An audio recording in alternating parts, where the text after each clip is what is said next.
하나님이 주시는 말씀 마가복음 4장 35절에서 41절 말씀입니다. 그날 저물 때에 제자들에게 이르시되 우리가 저편으로 건너가자 하시니 그들이 무리를 떠나 예수를 배에 계신 그대로 모시고 가매 다른 배들도 함께하더니 큰 광풍이 일어나며 물결이 배에 부딪혀 들어와 배에 가득하게 되었더라.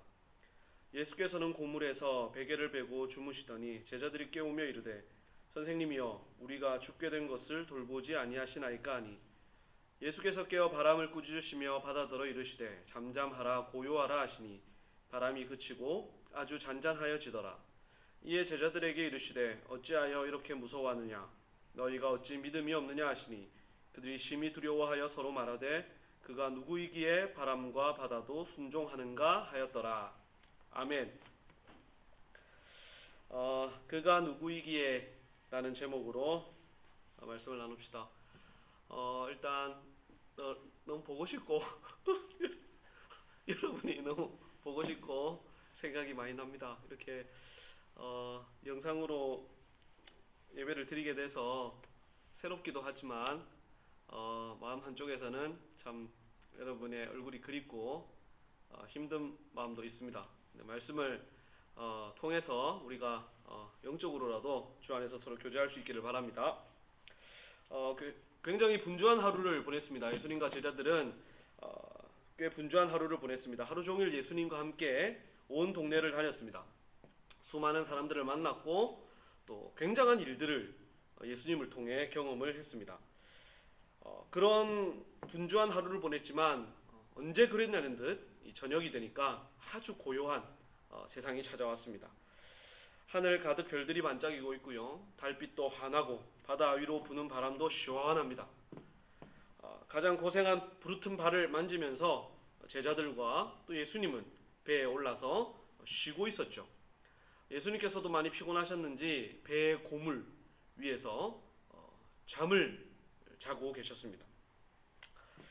이대로 바다 건너편까지 안전하게 건너갈 수 있다면 얼마나 좋았겠습니까? 하지만 그들이 느낀 평화는 그리 오래 가지 않았습니다.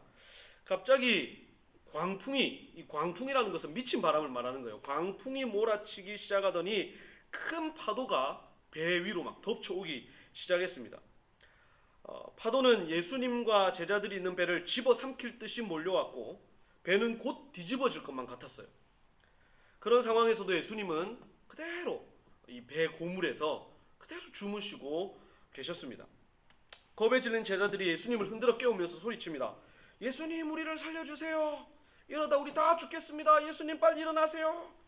그렇게 소리를 쳤어요. 그러자 예수님이 자리에서 일어나셔서 바람과 바다를 향해서 명하십니다. 바람과 바다야 잠잠하라 고요하라 라고 명하시자 이 바람이 잔잔해지고 이 파도도 멈췄습니다. 바다가 잠잠해졌습니다.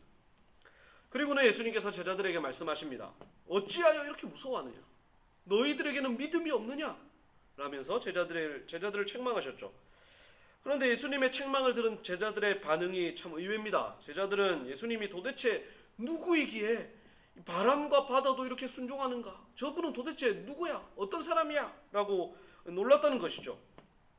지금껏 예수님과 동행하면서 예수님의 하시는 말씀을 들었고 예수님이 베푸신 기적들을 보았던 제자들이에요. 하나님께서는 예수님을 나의 아들이다. 너희들은 그의 말을 들으라 라고 말씀하셨는데 그러한 모습도 그러한 소리도 들었던 제자들인데 지금도 제자들은 바람과 바다를 잠잠케 하신 예수님을 향해서 저 사람이 과연 누군데 바람과 바다도 이렇게 순종하느냐 하면서 놀랐다는 것이죠. 참 안타까운 일이 아닐 수 없습니다. 오늘 이 이야기를 통해서 우리가 깨달아야 할 것들이 있어요. 첫 번째는 우리의 삶에는 평화도 있지만 폭풍도 온다라는 사실입니다. 우리가 사는 인생이 평온한 바다처럼 늘 잔잔하고 평화로우면 얼마나 좋겠습니까? 하지만 이전에 누렸던 평화는 생각나지도 않을 정도로 힘든 폭풍이 우리의 삶에 간혹 몰려오기도 합니다. 질병의 폭풍이 오기도 하고요. 가난의 폭풍, 성적과 진로의 폭풍, 인간관계의 폭풍, 각종 사고의 폭풍, 부모님의 사업 실패의 폭풍 등 우리가 감당하기 힘든 폭풍들이 우리가 예상하지 못한 때에 닥쳐올 수도 있죠. 그런 폭풍들이 닥쳐오게 되면 사람들은 놀랍니다. 그 전에 있었던 예수님의 은혜를 잊어버린 채 그 폭풍에 놀라가지고 나의 상황만 보게 된다는 것이죠. 그래서 이런 폭풍이 오면 우리는 두 번째입니다. 믿음이 없으면 이 폭풍이 커 보인다는 거예요. 제자들은 폭풍을 보고는 죽겠다라고 했어요. 죽겠다. 그래서 혼비백산하면서 주무시고 계시는 예수님을 깨우면서 소리쳤죠. 예수님, 우리가 죽습니다. 지금 곧 죽습니다. 빨리 일어나서 살려주십시오. 그들의 눈에는 이 바람과 파도가 자신들을 죽일 정도로 크게 보였던 것이죠. 믿음이 없는 사람들은요, 그렇게 상황을 과장해서 보게 됩니다. 과장해서 말하게 되죠. 그렇게 크지 않은 일도 이제 곧 죽을 것처럼 죽겠다고 합니다. 그 대표적인 사람들이 바로 출애굽한 이스라엘 백성들이에요. 그들은 조금만 힘든 상황이 닥쳐와도요, 죽겠다고 했어요. 그 전에 베풀어 주셨던 예수님의 은혜나 예수님의 하나님의 은혜나 하나님의 기적들은 까맣게 잊어버린 채 그냥 그 상황에 닥치면 그냥 죽겠다고. 그리고 하나님께서 은혜 베풀어 주시면 이 하나님이 도대체 어떤 분이시라고 놀라고, 또 어려운 상황이 닥치면 또 죽겠다고. 그렇게 죽겠다고 하다가 결국 광야에서 다 죽어버리고 말지 않습니까? 제자들은요, 그 상황에 절대 죽지 않습니다. 아무리 큰 파도에도 배는 뒤집히지 않을 것입니다. 왜냐하면 셋째입니다. 그 배에 예수님이 함께 계시기 때문입니다. 폭풍 속에 있는 그 배 위에는 제자들만 있는 것이 아니라 예수님이 함께 계십니다. 예수님이 함께 계시는 한 배는 뒤집히지 않습니다.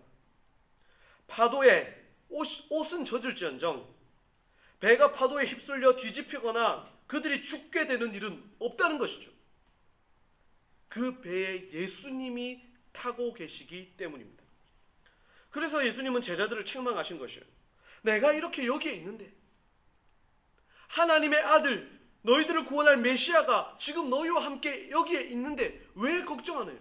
왜 죽겠다라고 말을 하느냐? 너희가 정말 죽겠느냐? 하는 것입니다.